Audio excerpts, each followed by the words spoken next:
Halo semua, salam sejahtera Malaysia.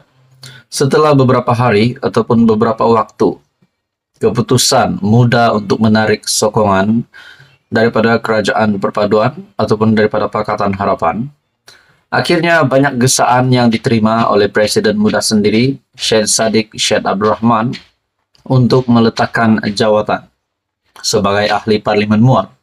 Bahkan adun muda sendiri pun ataupun wakil rakyat tunggal muda diberi pilihan untuk menyertai amanah ataupun mengosongkan kerusi. Nah, saudara-saudara, setelah gesaan ini diterima oleh muda, khususnya Syed Saddiq yang telah mengesahkan bahawa tidak lagi menyokong Kerajaan Perpaduan disebabkan prinsip sudah berlanggar. Akhirnya, tuan-tuan dan puan, satu artikel dari sinarharian.com. PH Muar tuntut Syed Saddiq kosongkan kerusi Parlimen Muar. Ada beberapa pendapat yang saya lihat di dalam media. Ada yang kata kemenangan untuk Pakatan Harapan, kemenangan untuk kerusi ahli Parlimen Muar yang disandang oleh Syed Saddiq hari ini adalah ihsan daripada Pakatan Harapan. Jadi ada juga kata kalau beliau yakin, Syed Saddiq yakin akan menang, kenapa beliau masih ragu-ragu untuk melepaskan kerusi itu? Nah, saudara-saudara, artikel ini, PH Muar menggesa Syed Saddiq Syed Abdul Rahman mengosongkan kerusi Parlimen Muar agar mandat dapat diserahkan semula kepada rakyat bagi membolehkan pilihan raya kecil diadakan. Setiausaha PH Muar, Abdullah Sahid berkata, Presiden Parti Ikatan Demokratik Malaysia Muda perlu buat demikian dan bertanding atas kapasiti muda sendiri, tidak seperti PRU 15 yang dibantu PH. Syed Saddiq tidak perlu ragu-ragu mengosongkan kerusi Muar.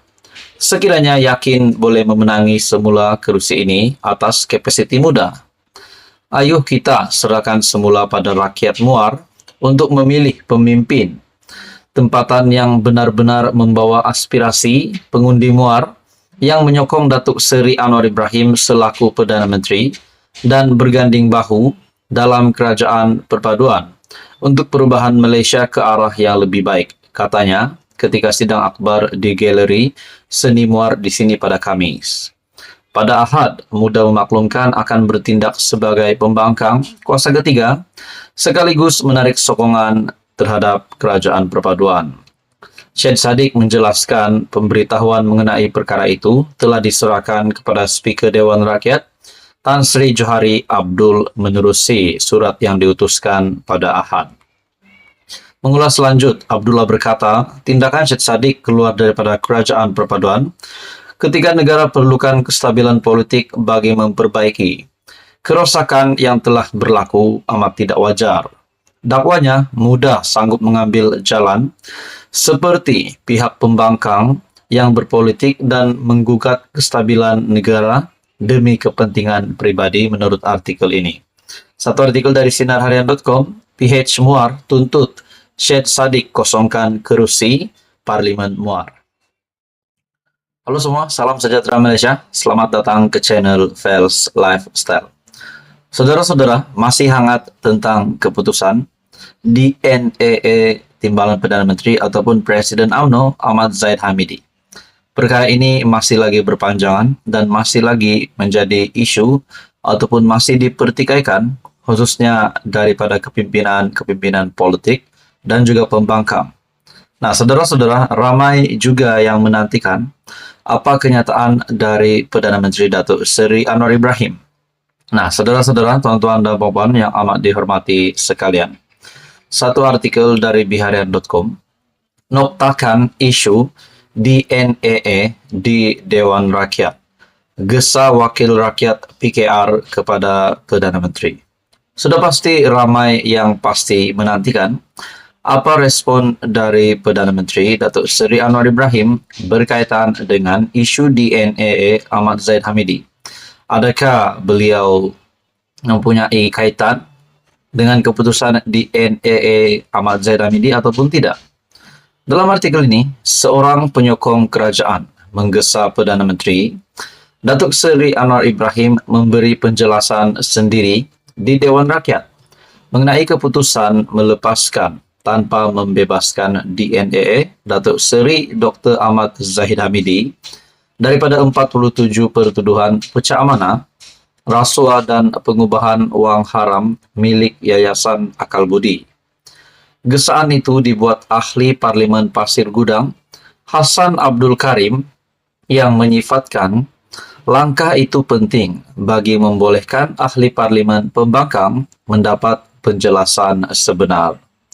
Katanya adalah lebih baik Perdana Menteri menjelaskan sendiri isu berkaitan Presiden UMNO itu berbanding kenyataan yang dilaporkan di media. Apa yang dilaporkan dalam akhbar media massa itu adalah dengar cakap.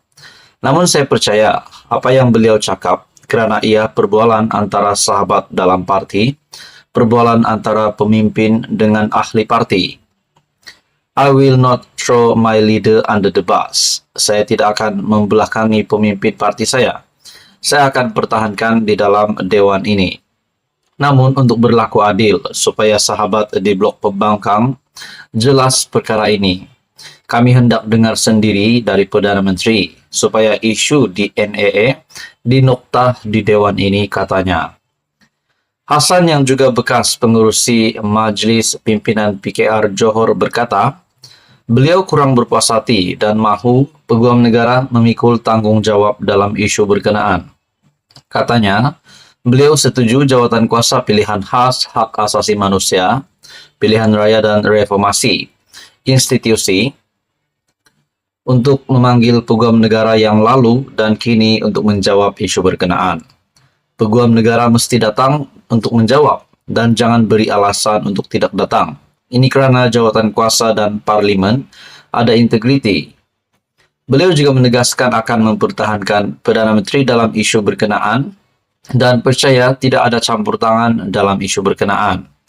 Ketika keputusan mahkamah itu dibuat, Perdana Menteri di Jakarta kerana menghadiri sidang kemuncak ASEAN dan saya baca laporan menyatakan yang beliau menjelaskan beliau tidak campur tangan kerana ia atas kuasa budi bicara Peguam Negara. Apabila Perdana Menteri balik ke Malaysia, beliau juga tegaskan perkara itu, iaitu keputusan DNAA adalah budi bicara Peguam Negara dan tidak boleh campur tangan kerana ia kuasa budi bicara Peguam Negara.